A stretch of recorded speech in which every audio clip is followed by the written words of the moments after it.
ನಮಸ್ಕಾರ. ಖುಷಿ ಆಗ್ತಿರೋ ವಿಷಯ ಏನಂದ್ರೆ, ಯೂಶಲಿ ಒಂದು ಸ್ಟಾರ್ ನಟರ ಪ್ರೆಸ್ ಮೀಟ್ ಅಲ್ಲಿ ಒಂದು ಫುಲ್ ಹೌಸ್ ನ ನೋಡ್ತೀವಿ. ಇವತ್ತು ನನ್ನ ತಂದೆ ಮಾಡಿರೋ ಚಿತ್ರದ ಒಂದು ಪ್ರೆಸ್ ಮೀಟ್ಗೆ ನೀವು ಎಲ್ಲರೂ ಬಂದು ಇಷ್ಟು ಚೆನ್ನಾಗಿ ಸಪೋರ್ಟ್ ಮಾಡ್ತಿದ್ದೀರಾ. Thank you very much. ನಾನು ಮನಸ್ಫೂರ್ತಿಯಾಗಿ ಪ್ರತಿಯೊಬ್ಬರಿಗೂ ಥ್ಯಾಂಕ್ಸ್ ಹೇಳಕ್ಕೆ ಇಷ್ಟಪಡ್ತೀನಿ.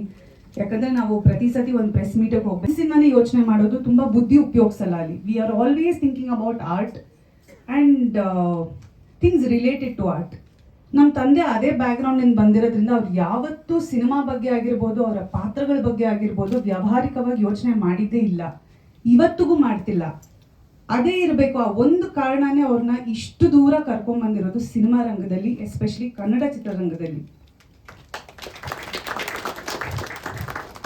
ನಾನು ಅಪ್ಪ ಇವಾಗ ತಾನೇ ಕಾರಲ್ಲಿ ಕೂತ್ಕೊಂಡು ಮಾತಾಡ್ತಿದ್ದೆ, ಆವಾಗ ಆ್ಯಸ್ ಯೂಶುವಲ್ ಧ್ರುವ ರೇಗ್ಸಕ್ಕೆ ಸ್ಟಾರ್ಟ್ ಮಾಡಿದ್ರು.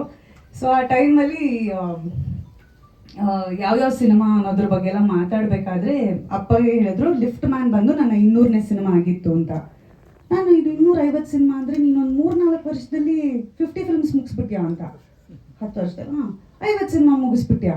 ಯಾವ ಗ್ಯಾಪಲ್ಲಪ್ಪ, ನಾವೆಲ್ಲ ಒಂದೇ ಮನೇಲಿ ತಾನೇ ಇದ್ದೀವಿ, ನೀನು ಯಾವಾಗ ಶೂಟಿಂಗ್ ಹೋದೆ, ನೀನು ಯಾವ ಸಿನಿಮಾ ಮಾಡಿದೆ ನನಗೆ ಗೊತ್ತೇ ಆಗಲಿಲ್ಲ ಅಂತ. ಅಂದರೆ ಅವರು ಅಷ್ಟು ಏನಂತಾರ, ಈ so passionate about films and film making. And ಅವ್ರಿಗೆ ಪ್ರತಿದಿನ ಕೆಲಸ ಮಾಡಬೇಕು ಅಂತ ಆಸೆ, ಪ್ರತಿದಿನ ಸೆಟ್ಟಿಗೆ ಹೋಗಬೇಕು ಅಂತ ಆಸೆ. ಅವರು ಕೆಲಸ ಇಲ್ಲದಾಗ ನನ್ನ ಜೊತೆ ಬಂದಿರ್ತಾರೆ ಸೆಟ್ಟಲ್ಲಿ ಕೂತ್ಕೊಳ್ಳೋಕ್ಕೆ ಸುಮ್ಮನೆ. ಸೊ ಅಷ್ಟು ಅವ್ರಿಗೆ ಸಿನಿಮಾ ಅಂದರೆ ಹುಚ್ಚು. ಅದು ಪ್ರಾಬಬ್ಲಿ ಎಲ್ಲೋ ಪಬ್ಲಿಕ್ಗೆ ಅಷ್ಟು ಗೊತ್ತಾಗಿಲ್ಲ ಅನ್ಸುತ್ತೆ. ಯಾಕಂದರೆ ಅವ್ರು ಯಾವತ್ತೂ ಅದನ್ನು ಒಂಥರ ಪಬ್ಲಿಸೈಸ್ ಮಾಡ್ಕೊಳ್ಳೋದಾಗಿರಲಿ, ಅದನ್ನು ಒಂದು ಸೆಲ್ಫ್ ಪ್ರೊಕ್ಲೇಮ್ ಮಾಡ್ಕೊಳ್ಳೋದಾಗಿದ್ದು ಇಷ್ಟು ವರ್ಷ ಮಾಡೇ ಇಲ್ಲ ಅವರು. ಬಟ್ ಇವತ್ತು ಎಲ್ಲೋ ಒಂದು ಕಡೆ ಇದನ್ನೆಲ್ಲ ನೋಡಿದಾಗ, ಇವತ್ತು ಅವ್ರ ಬಗ್ಗೆ ಮಾತಾಡಿರೋ VT ನೋಡಿದಾಗ ನನಗೆ ಎಷ್ಟು ಹೆಮ್ಮೆ ಆಯಿತು ಅಂದರೆ, ಮೇ ಬಿ ಟೈಮ್ ತಗೊಳುತ್ತೆ ಸಕ್ಸಸ್ಗೆ, ಬಟ್ ಸಕ್ಸಸ್ ಇಸ್ ಡೆಫಿನೆಟ್. ಅದನ್ನ ಪ್ರಾಮಾಣಿಕವಾಗಿ ನಮ್ಮ ಪ್ರಯತ್ನ ನಾವು ಮಾಡ್ತಾ ಬಂದರೆ, ಇಫ್ ನಾಟ್ ಟುಡೇ, ಇನ್ನು ನೆಕ್ಸ್ಟ್ 10 days ಆರ್ 100 days, ಯಾವಾಗಲೂ ಒಂದ್ಸತಿ ನಾವು ಮಾಡಿರೋ ಆ ಪ್ರಾಮಾಣಿಕ ಪ್ರಯತ್ನಕ್ಕೆ ಒಂದು ಪ್ರತಿಫಲ ಸಿಕ್ಕೇ ಸಿಗುತ್ತೆ ಅನ್ನೋದು, he is the biggest example in my life. ನಾನು ಎಲ್ಲ ಕಡೆ ಹೇಳ್ತಿದ್ದೆ ನಮ್ಮಮ್ಮ ಇನ್ಸ್ಪಿರೇಷನ್ ಅಂತ, ಇವತ್ತು ಚೇಂಜ್ ಮಾಡ್ತಾ ಇದ್ದೀನಿ. ಇದ್ಮೇಲಿಂದ ನಮ್ಮ ಅಪ್ಪನೇ ನನಗೆ ಇನ್ಸ್ಪಿರೇಷನ್. ಯಾಕಂದರೆ ಆ್ಯಸ್ ಅನ್ ಆ್ಯಕ್ಟ್ರೆಸ್ ನನಗೆ ಏನು ಅನ್ಸುತ್ತೆ, ಯಾವಾಗಲೂ ನಾನು ಹೀರೋಯಿನ್ ಆಗಿ ಇರಬೇಕು, ಯಾವಾಗಲೂ ನಾನು ಏನಂತಾರೆ ಯಂಗ್ ರೋಲ್ಸ್ ಮಾಡ್ತಿರ್ಬೇಕು, ಯಾವಾಗಲೂ ಲೀಡ್ ಆ್ಯಕ್ಟ್ರೆಸ್ ಆಗಿರಬೇಕು ಅಂತ. ಬಟ್ ನಮ್ಮ ಅಪ್ಪ ಇವತ್ತು ಏನು ಹೇಳ್ಕೊಟ್ಟಿದ್ದಾರೆ ಗೊತ್ತಾ, ನೀನು ಪೋಷಕ ನಟಿ ಆಗ್ಬೋದು, ನೀನು ಯಾವುದೋ ಒಂದು ಸಣ್ಣ ಪಾತ್ರ ಮಾಡ್ಬೋದು, ಒಂದು ದೊಡ್ಡ ಸಿನಿಮಾಲಿ ಒಂದು ಸಣ್ಣ ಪಾತ್ರ ಮಾಡಿರ್ಬೋದು, ಅಥವಾ ಒಂದು ಸಣ್ಣ ಸಿನಿಮಾಲಿ ಒಂದು ದೊಡ್ಡ ಪಾತ್ರ ಮಾಡಿರ್ಬೋದು, ಬಟ್ ನೀನು ಪಾತ್ರಗಳು ಮಾಡ್ತಾ ಹೋಗಬೇಕು. ಯಾವತ್ತೋ ಒಂದು ದಿನ ಈ ಥರ you will definitely be the lead actor. So ಇವತ್ತು ಹೀ 75 years old. ಅವರು ಸಿನಿಮಾ ರಂಗಕ್ಕೆ ಬಂದು 50 ವರ್ಷ ಆಯಿತು. 50 ವರ್ಷದ ನಂತರ ಇವತ್ತು ಚಲನಚಿತ್ರದಲ್ಲಿ ಅವರು he is the hero of his film. And that for me is achievement. So ಈ ಅಚೀವ್ಮೆಂಟ್ ನಾನು ಕೂಡ ಯಾವತ್ತೋ ನನ್ನ ಲೈಫಲ್ಲಿ ನಾನು ಮಾಡ್ತೀನಿ ಅಂತ ನನಗೆ ಒಂದು ಆಸೆ ಇದೆ. But yeah, I mean it's a very emotional moment, happy moment. And ನಾನು ಚಾರ್ಜ್ ಶೀಟ್ ಬಗ್ಗೆ, ಸಿನಿಮಾ ಬಗ್ಗೆ ಹೇಳಬೇಕು ಅಂದರೆ, ನಮ್ಮ ಮನೇಲಿ ಕೂತ್ಕೊಂಡು ಚರ್ಚೆ ಮಾಡ್ತಿದ್ವಿ.